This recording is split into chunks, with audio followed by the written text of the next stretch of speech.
There was no possibility of taking a walk that day. We had been wandering, indeed, in the leafless shrubbery an hour in the morning, but since dinner, Mrs. Reed, when there was no company, dined early. The cold winter wind had brought with it clouds so somber, and a rain so penetrating, that further outdoor exercise was now out of the question. The words that are highlighted are wandering, moving or traveling aimlessly or without a fixed destination. Leafless, having no leaves, bare or barren. Shrubbery, an area planted with shrubs or bushes. Somber, dark or dull in color or tone, gloomy or dismal. Penetrating, going into or through something, piercing or affecting deeply. I was glad of it. I never liked long walks, especially on chilly afternoons.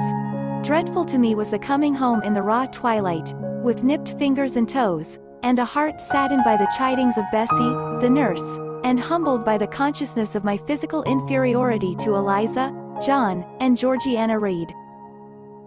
Some of the words used in this paragraph are glad, feeling pleasure, joy, or delight, happy or satisfied.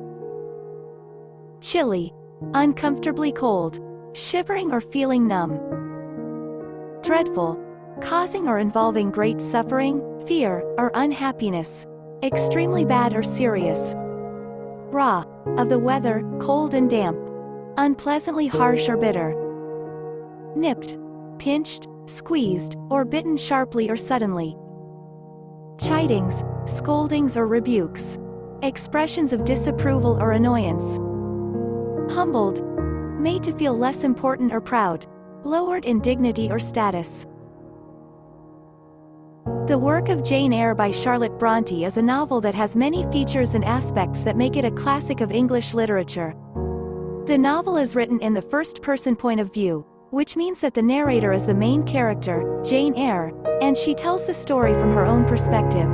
This allows the reader to get to know Jane's thoughts, feelings, and opinions, as well as her personal and moral growth throughout the novel. The novel is also a Bildungsroman, which means that it is a coming-of-age story that traces the development of a character from childhood to adulthood. Jane Eyre follows Jane's journey from an orphaned and abused girl to a mature and independent woman who finds love and happiness.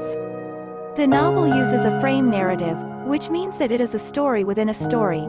The novel begins and ends with Jane as an adult, looking back on her life and telling her story to the reader.